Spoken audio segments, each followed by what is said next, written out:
నమస్కారం. సంకల్పం కార్యక్రమానికి స్వాగతం.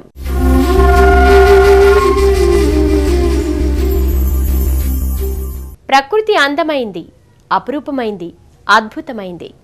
అనంతమైన ప్రకృతిలో మనిషి ఓ నీటి బొట్టంత, అతని జీవితకాలం రెప్పపాటంత. అందుకే తను జీవించే ప్రతి నిమిషం ఆనందంగా, ఆహ్లాదంగా ఉండాలని కోరుకుంటాడు. అందరికన్నా అగ్రభాగాన్ని నిలబడాలని ఆశపడతాడు. అందరిలోనూ ప్రత్యేకంగా నిలవాలని ఆరాటపడతాడు. అందుకోసం అహోరాత్రులు శ్రమిస్తాడు. అన్ని ప్రతికూలతలను జయిస్తాడు. ఆశయ సాధనకు చూపే అక్కర్లేదని, అంధత్వం ఏమాత్రం అడ్డు కాదని రుజువు చేస్తూ బ్యాంక్ ఉద్యోగిగా బాధ్యతలు నిర్వహించి సువిధ మేనేజ్మెంట్ సర్వీసెస్ ప్రైవేట్ లిమిటెడ్ను స్థాపించి హిమాలయాల వంటి ప్రాంతాలలో అలవోకగా పర్యటించి జీవితంలోని ప్రతి క్షణాన్ని సద్వినియోగం చేసుకుంటున్న సివి భార్గవ జీవన ప్రస్థానమే నేటి సంకల్పం.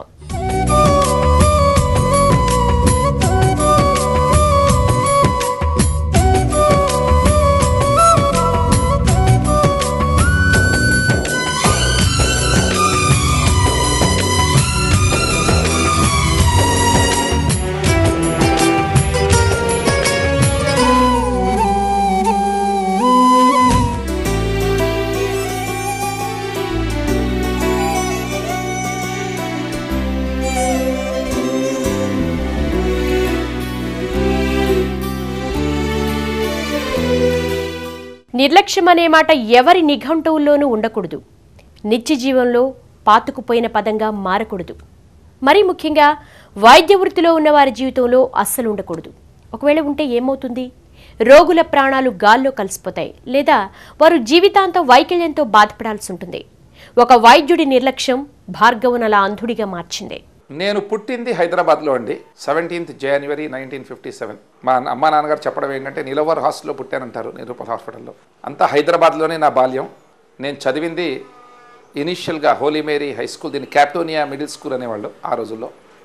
అక్కడి నుంచి ఆలియా ప్రైమరీ స్కూల్, మదర్సా ఆలియా హయ్యర్ సెకండరీ స్కూల్.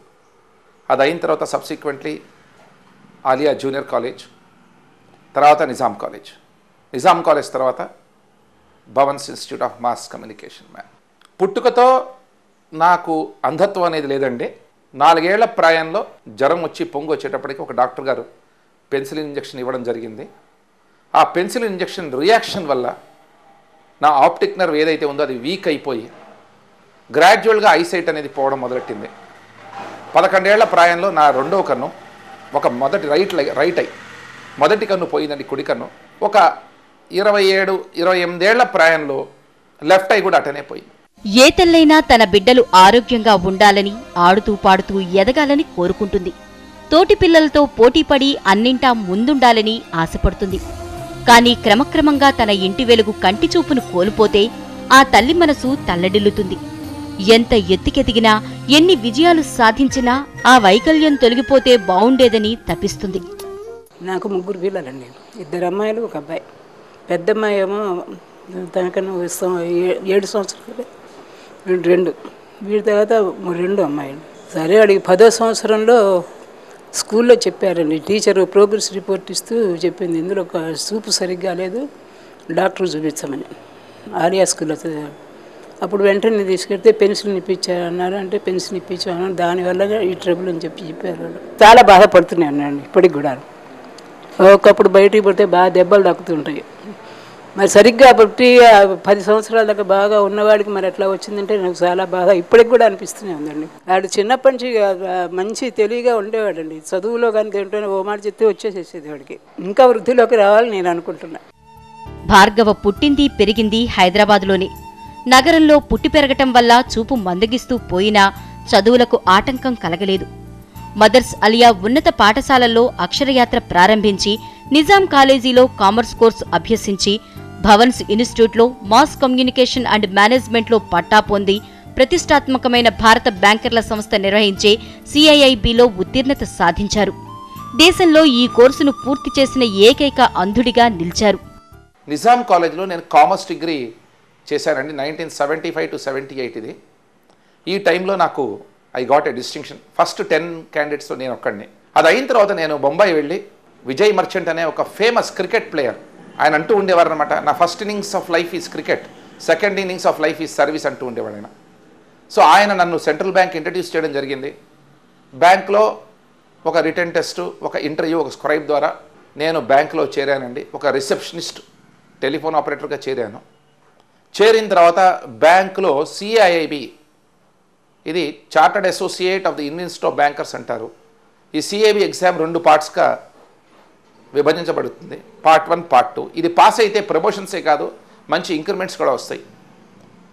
81 ఎండ్లో సిఐబి పార్ట్ 1, 86 ఎండ్లో పార్ట్ 2 పాస్ అయ్యి ఇవాళకి నేను చెప్పగలను, విజువల్లీ హ్యాండిక్యాప్లో I'm the only man in this country ఈ సిఐబి చేసింది. 83లో నాకు పబ్లిక్ రిలేషన్స్ అంటే చాలా ఇంట్రెస్ట్ అనమాట. మంచి కమ్యూనికేషన్ స్కిల్స్ ఇవన్నీ నేర్చుకోవాలనే తాపత్రయం చిన్నప్పటి నుంచి ఉండేది. అందుకని ఏం చేశానంటే భవన్స్లో ఈవినింగ్స్ ఈ పోస్ట్ గ్రాడ్యుయేట్ డిప్లొమా చేశానండి. సంకల్పం కార్యక్రమంలో ఓ స్వల్ప విరామం.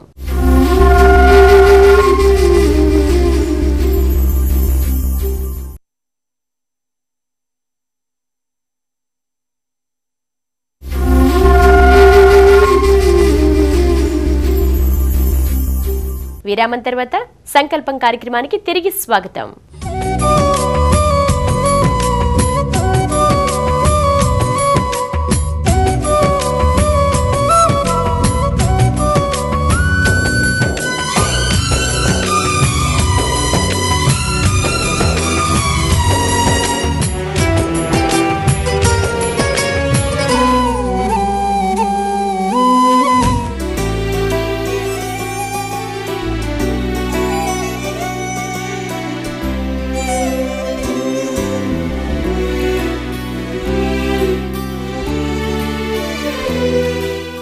విద్య ప్రతి వ్యక్తికి అవసరం. సాధారణ వ్యక్తులకైనా అంధులకైనా అది అత్యవసరం. పట్టుదల, అకుంఠిత దీక్ష ఉన్న భార్గవకు ముంబైలోని సెంట్రల్ బ్యాంక్లో ఉద్యోగం వెతుక్కుంటూ వచ్చింది. 1980లో సెంట్రల్ బ్యాంక్లో జాయిన్ అయిన తర్వాత నా లైఫ్లో మంచి గ్రోత్ ఉండాలి అని ఆశించి నేను జాయిన్ అయ్యాను. ఎప్పుడైతే అంధులకి ఎక్కువ అవకాశాలు లేవు అని అనిపించిన రోజున నాకు అయ్యో మనంతటా మనం వేరుగా ఒకటి స్థాపించి పైకి రావడం బెటరా అన్న ఫీలింగ్ నాలో 2000 ఆ రేంజ్లో వచ్చిందండి. 2001లో ఎప్పుడైతే విఆర్ఎస్ స్కీమ్ అనౌన్స్ చేశారో అందులోంచి బయటికి వచ్చి ఈ సువిధా మేనేజ్మెంట్ సర్వీసెస్ని నేను 2005లో నాతో పొద్దునపూట వాకింగ్ వచ్చే ఒక చార్టర్డ్ అకౌంటెంట్ గారు ఉన్నారు. ఒక 20 ఏళ్ళ నుంచి నాతో వాకింగ్కి వస్తారండి ఆయన, శ్రీనివాస్ గారు అని. Is a practising chartered. ఇద్దరం కలిసి మేము ఈ కార్పొరేట్ స్థాపించడం జరిగింది. ఇది 2005లో చేశాను. ఉన్నత చదువు, చక్కని ఉద్యోగం, పొందికైన ఇల్లు నిర్మించుకున్న భార్గవ 34 ఏళ్ల ప్రాయంలో పద్మావతితో కలిసి వైవాహిక జీవితంలోకి అడుగుపెట్టారు. జీవితంలో పెళ్లికి ఎంత ప్రాధాన్యత ఉంటుందో తెలుసుకున్నారు. ఆ తర్వాత జీవితం ఎంత హాయిగా సాగుతోందో అర్థం చేసుకున్నారు. సంసార జీవితానికి సంబంధించిన పూర్తి మాధుర్యాన్ని అనుభవిస్తున్నానని అంటున్నారు. నేను నా స్వగృహం నిర్మించిన తర్వాత 1990లో నేను పెళ్లి చేసుకోవాలనే ఉద్దేశం నాకు కలిగింది. ఒక పేపర్ యాడ్ నేను హిందూలో ఇచ్చి వచ్చిన మ్యాచెస్లోంచి నేను పద్మావతి గారిని సెలెక్ట్ చేశాను. నా పెళ్ళి అయింది 23 మే 1991. ఇవాళకి సుమారుగా 19 ఏళ్ళు నా మ్యారీడ్ లైఫ్ అయిపోయింది. It is beautiful. నేను ఒకటే చెప్తాను మ్యారీడ్ లైఫ్ గురించి. కొంచెం లేట్గా మ్యారేజ్ చేసుకున్నాను. 34 ఏళ్ళకి నేను 1957లో పుట్టాను, 1991లో పెళ్లి చేసుకున్నాను. పెళ్లి చేసుకున్న తర్వాత నాకు అనిపించేది ఏంటంటే 34 ఏళ్ళు నా లైఫ్ నేను వృధా చేశానా అన్న ఫీలింగ్ వచ్చింది నాకు. ఒక్క కొడుకు అండి, 94లో ఈ బాబు పుట్టాడు. I have named him Shankar. ఈ పిల్లవాడు ఇంటర్మీడియట్ ఫస్ట్ ఇయర్ చదివి ఇప్పుడు సెకండ్ ఇయర్ ఎంటర్ అయ్యాడు. హీఈస్ ఏ నార్మల్ చైల్డ్. అతనికి ఏమీ అంధత్వం కానీ అటువంటిది ఏమి మా ఇళ్లలో ఎవరికీ లేవండి. పెళ్లి విషయంలో ప్రతి ఆడపిల్లకి కొన్ని ఆలోచనలుంటాయి, ఆంక్షలుంటాయి. అందమైనవాడు, తమని అర్థం చేసుకునేవాడు, అన్ని అవయవాలు సక్రమంగా ఉన్నవాడు, సరదాగా షికార్లు తీసుకెళ్లేవాడు తమకు తోడుగా వస్తే బావుంటుందని కోరుకుంటారు. కాని భార్గవ జీవితంలోకి అర్ధాంగిగా అడుగుపెట్టిన పద్మావతి ఏనాడు భర్తని అంధుడిగా చూడలేదు. అతను ఏ పనికి ఆమె మీద ఆధారపడలేదు. అందుకే ఆ అర్ధాంగి భర్త నుండి నేర్చుకోవాల్సినవి ఎన్నో ఉన్నాయని ఒకంత ఆనందంతో మనసులోని మాటను వ్యక్తపరుస్తున్నారు. కుటుంబ, ఉద్యోగ బాధ్యతలను బ్యాలెన్సింగ్గా నిర్వహిస్తున్నారు. ఆయన నా దగ్గర నుంచి ఏమన్నా సహాయం తీసుకుంటారేమో అనుకున్నాను, కానీ అటువంటి సిచ్యుయేషన్ ఎప్పుడూ ఇంతవరకు లైఫ్లో కలగలేదు. ఇంకా అండి నేనే ఆయన దగ్గర ఏమన్నా చాలా విషయాలు ఆయన మీద నేనే ఆధారపడి ఉన్నానండి. ఖచ్చితంగా కళ్ళు ఉన్నవాళ్ళు కూడా చేయలేని సౌకర్యాలు నాకు ఆయన చాలా కల్పించారండి. చాలా విషయాలు చెప్పారు, చాలా ప్లేసెస్ తిప్పారు నన్ను. నేను లేకుండా ఏ పని ఆయన చేయలేదండి. నేను పెళ్లి చేసుకున్న తర్వాత ఇటువంటి హస్బెండ్ దొరకడం నా జీవితంలో నాకు చాలా దేవుడిచ్చిన వరమేమో అనుకుంటున్నాను. అమ్మ ప్రేమకు రూపమైతే నాన్న కోవెలలో దీపం. ఆ వెలిగే వారి పిల్లలకు బాటలు వేస్తుంది, దారి చూపుతుంది. అటువంటి నాన్నగా భార్గవ కొడుక్కి రోల్ మోడల్గా ఉన్నారు. భార్గవ్ గారి కొడుకుని అన్నట్టు నాకైతే చాలా గర్వంగా ఉంది చెప్పుకోవడానికి. చాలా ఫ్రెండ్లీగా ఉంటారు, మంచిగా ఏం కావాలన్నా చూసుకుంటారు, అడగకుండానే ఇస్తారు. ఏమైనా బేసిక్ నీడ్స్ ఏవైనా సరే మంచి మోరల్స్ చెప్తారు. మందలించడం కూడా బాగానే మందలిస్తారు. తప్పు చేస్తే రియల్లీ టీచర్స్ ఎవ్రీథింగ్ వెల్. అవకాశాలు అందరికీ రావు, వచ్చినా సరైనవిగా ఉండకపోవచ్చు. ఈ మాట ప్రభుత్వ రంగ ఉద్యోగుల విషయంలో తప్పక వర్తిస్తుంది. వికలాంగుల జీవితాలకు ఖచ్చితంగా అన్వయించబడుతుంది. ఉద్యోగ జీవితంలో భార్గవ అటువంటి అనుభవాన్ని ఎదుర్కొన్నారు. అందులను కొన్ని ఉద్యోగాలకే పరిమితం చేస్తారనే విషయాన్ని అర్థం చేసుకున్నారు. 22 ఏళ్ల ఉద్యోగ అనుభవం తర్వాత స్వచ్ఛంద పదవీ విరమణ చేశారు. 4 ప్రధాన ఆశయాలతో సువిధ మేనేజ్మెంట్ సర్వీస్ లిమిటెడ్ అనే సంస్థను స్థాపించారు. అంధత్వం అనేది ఒక న్యాచురల్ కెలామిటీ నా ప్రకారం. ఇది వచ్చింది అని మనం నిరుత్సాహపడడం అనేది కొంచెం అసహజంగా ఉంటుందేమో నా ఫీలింగ్. ఒక నార్మల్ మ్యాన్ పనిచేసేటప్పుడు వాడిని మనం ఎగ్జాంపుల్గా తీసుకుని మనం ఎందుకు పని చేయలేము? ఆశయం అంటారా? ఎస్. ఎప్పుడు ఒకటి గుర్తుంచుకోండి, if you aim high definitely will reach high. Ambition ఉండాలి మనిషికి, ఉంటేనే ఎయిమ్ చేయగలడు. ఎయిమ్ చేస్తే డ్రీమ్ చేయగలడు, డ్రీమ్ చేస్తే ఆ డ్రీమ్ కెన్ కమ్ ట్రూ నా ప్రకారం. ఒక కార్పొరేట్, ఈ సువిధ అనే కార్పొరేట్ గురించి నేను తప్పకుండా మీకు చెప్పాలి. ఇదంతా తేలికైన షో కాదు. దీని ఫంక్షన్స్ సువిధ అనేది నేను పెట్టినప్పుడు 4 ఆబ్జెక్టివ్స్, 4 ఆశయాలతో దీన్ని నేను స్థాపించడం జరిగింది. ఒకటి ఫైనాన్షియల్ కన్సల్టెన్సీ, రెండవది బాడీ షాపింగ్, మూడవది ఇన్సూరెన్స్, నాలుగవది ట్రావెల్ కన్సల్టెన్సీ. వ్యాపారం చిన్నదైనా పెద్దదైనా దాన్ని నిర్వహించేందుకు అనేక గంటలు శ్రమపడాలి. వాటిలోని లోతుపాటులు తెలుసుకోవాలి. సువిధ మేనేజ్మెంట్ సర్వీస్ లిమిటెడ్ మొదటి ఆశయం ఫైనాన్షియల్ విభాగంలో సేవలందించటం. ఏ వ్యవస్థ అయినా ఆర్థిక పునాదుల మీదే ఆధారపడుతుంది. సంపదను సృష్టించే శ్రమ ద్వారా పుట్టే సంపద ఒకదానికొకటి ముడిపడి ఉంటాయి. అందుకే ఆర్థిక విషయాల్లో ఆచితూచి అడుగులు వెయ్యాలి. ఇది వ్యక్తులకైనా వర్తిస్తుంది, వ్యవస్థకైనా అన్వయించబడుతుంది. అందుకే వివిధ కంపెనీల, వ్యక్తుల ఆర్థిక లావాదేవీలకు సంబంధించిన సేవలను తమ సంస్థ ద్వారా అందిస్తున్నామంటున్నారు. సంకల్పంలో మరో స్వల్ప విరామం.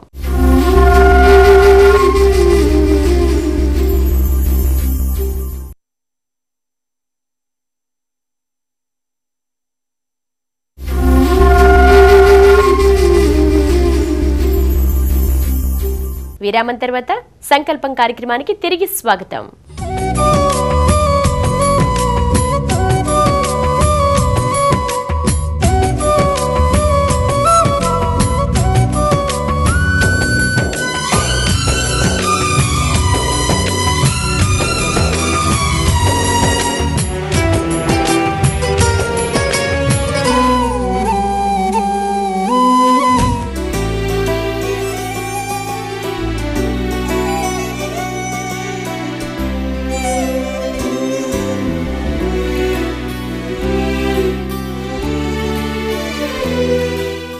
భార్గవ కేవలం కుటుంబం, ఉద్యోగం, వ్యాపారానికే పరిమితం కాలేదు. అనేక సేవా కార్యక్రమాల్లో పాలు పంచుకుంటారు. ఆధ్యాత్మిక కార్యక్రమాల్లో భాగస్వాములవుతారు. అవసరమైన వారికి తగు చేయూతనందిస్తారు. 2007లో పరిచయం జరిగింది. ఆ పరిచయంతో మాకు ఒక వృక్షం కింద మాకు నీడ దొరికినట్టు సంతోషపడినాము. మా మానసిక ఆరోగ్యాలు బాగలేనప్పుడు సార్తో సాంగత్యం ఏర్పడలో సార్ గారు, వారి తల్లిగారు, వారి భార్య గారు మాకు మంచి షెల్టర్ ఇచ్చారు. వాళ్ళ యొక్క నీడలో వండుకుంటూ మేము ఎంతో మంచి అనుభవిస్తున్నాం. అవి యాగాలు కానీ, మంచి విషయాలు కానీ. సారు ఉదయం లేచినప్పటి నుంచి ఒక చక్రంలాగా పనిచేస్తుంటాడు.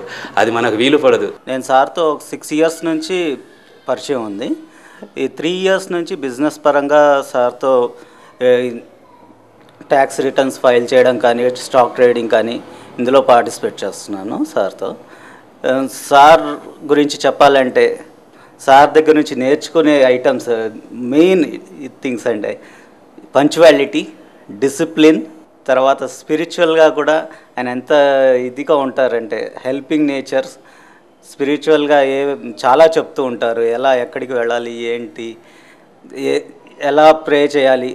సో ఆ డెప్త్ నాలెడ్జ్ కూడా చాలా మేము గెయిన్ చేసేది సార్ దగ్గర నుంచి చాలా.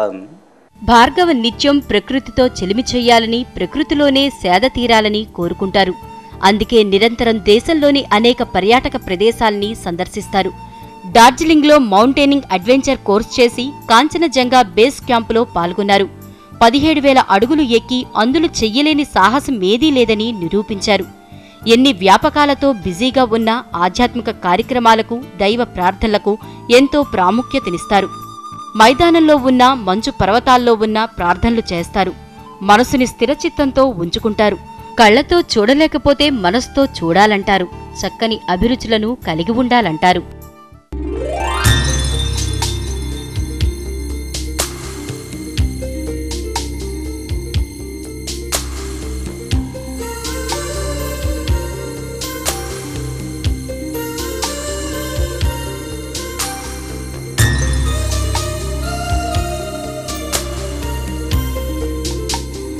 ఓం శ్రీం హ్రీం క్లీం గ్లౌం గం గణపతయే వరవరద సర్వజనం మే వచమానయ స్వాహా. ఓం శ్రీం గం సౌమ్యాయ గణపతయే వరవరద సర్వజనం మే వచమానయ స్వాహా. ఓం శ్రీం హ్రీం క్లీం గ్లౌం గం మహావిభూతే వరవరద సర్వజనం మే వచమానయ స్వాహా. లైఫ్ అనేది ఏంటంటే it is a golden gift of nature. ప్రతి మనిషి ఈ భూమి మీదకి ఎందుకు వస్తాడు అనే ఒక క్వశ్చన్ ఇస్తే ఒక మంచి అనుభవం కోసం వస్తాడు. ఎక్స్పీరియన్స్. లైఫ్ అనేది ఒక ఎక్స్పీరియన్స్. లైఫ్లో చూడండి, మీరు ఆకలేస్తే తినడం ఒక ఎక్స్పీరియన్స్, ఒక మౌంటైనరింగ్ చేసి పైకి ఎక్కితే అదొక ఎక్స్పీరియన్స్, డబ్బు సంపాదించి పుష్కలంగా డబ్బు ఉందని అదొక ఎక్స్పీరియన్స్. బ్లైండ్నెస్ కూడా ఒక ఎక్స్పీరియన్సే. చాలా సింపుల్. కళ్ళకు గంతలు కట్టుకుని మీరు రోడ్డు మీదకి వెళ్తే మీకు చాలా కష్టంగా ఉంటుంది. కానీ ఒక బ్లైండ్ మ్యాన్గా అయ్యో ఇది నాకు బ్లైండ్నెస్ అని చెప్పి మీరు అనుకుని నిరుత్సాహపడితే మీరు ఏమీ చేయలేరు. సొసైటీలో ఇంటిగ్రేట్ అయిపోవాలి, తప్పదు, ఏం పర్వాలే.